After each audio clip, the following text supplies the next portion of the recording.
Hello friends, welcome to Sathya சமையல். இன்றைக்கி நம்ம சத்யா சமையலில் தேங்காய் சேர்க்காமல் அட்டகாசமான தக்காளி குருமா எப்படி பண்ணுறது அப்படின்னு பார்க்கலாங்க. வாங்க இப்போ நம்ம வீடியோவுக்கு போகலாம். இந்த தக்காளி குருமா பண்ணுறதுக்கு நல்லா கொதிக்கிற தண்ணியில் தக்காளியை சேர்த்து 3லேருந்து 5 நிமிஷத்துக்கு நம்ம கொதிக்க விட்டு எடுத்துக்கலாம். தக்காளி கீரி சேர்த்த வேண்டாம். அப்படி கீரி நம்ம சேர்த்தணும் அப்படின்னா சீக்கிரமாக நல்லா வெந்துடும். நமக்கு தோல் உரிக்கிற அளவுக்கு வெந்தால் போதும். ஸ்டவ் ஆஃப் பண்ணி இறக்கி வச்சிடலாம். மசாலா வறுத்து அரைச்சிக்கலாம்.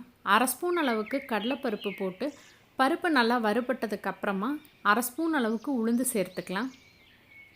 உளுந்தும் கடலைப்பருப்பும் நல்லா வாசனை வந்ததுக்கப்புறமா மித்த பொருட்கள் சேர்த்துக்கலாம். இது கூட 2 டீஸ்பூன் அளவுக்கு மல்லி விதை சேர்த்துக்கலாம். நல்லா சூடாக இருக்கிறதுனால 1 நிமிஷத்துலேயே மல்லி விதையும் வறுபட்டுரும்.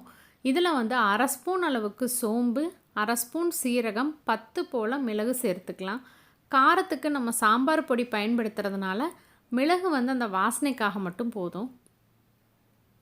இப்போ வறுத்த பொருள் எல்லாமே மிக்ஸி ஜாருக்கு மாற்றி நல்லா நைஸான பவுடராக நம்ம அரைச்சி எடுத்துக்கலாம்.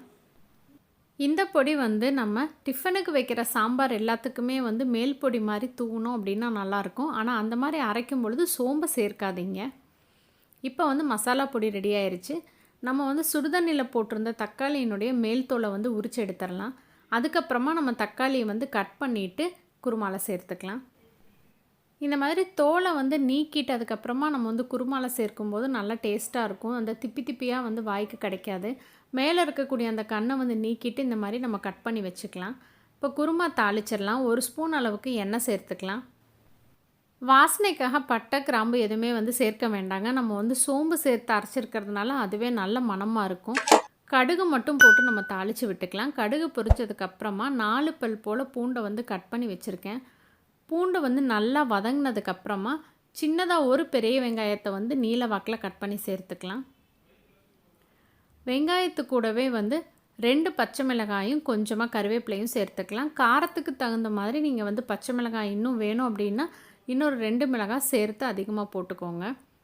வெங்காயம் வதங்கினதுக்கப்புறமா 1 ஸ்பூன் அளவுக்கு சாம்பார் தூள், 1/4 ஸ்பூன் அளவுக்கு மஞ்சள் தூள் சேர்த்துக்கலாம். லேசாக வதக்கி விட்டதுக்கப்புறமா நம்ம கட் பண்ணி வச்சுருக்க தக்காளி பழத்தை சேர்த்துக்கலாம். இந்த தக்காளி சுடுதண்ணியில் சேர்த்து அதுக்கப்புறமா தோல் உரிச்சுமே எனக்கு அந்தளவுக்கு கரையலை.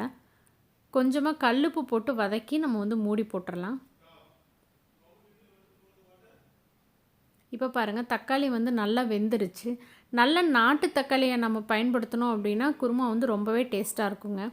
இதில் 1 கப் அளவுக்கு தண்ணி சேர்த்து தண்ணி நல்லா கொதிச்சதுக்கப்புறமா நம்ம ஃப்ரெஷ்ஷாக அரைச்ச மசாலாவை சேர்த்துக்கலாம். இதிலேயே உளுந்து கடலைப்பருப்பு சேர்த்துருக்கிறதுனால திக்னஸ் நல்லா கிடைக்கும்.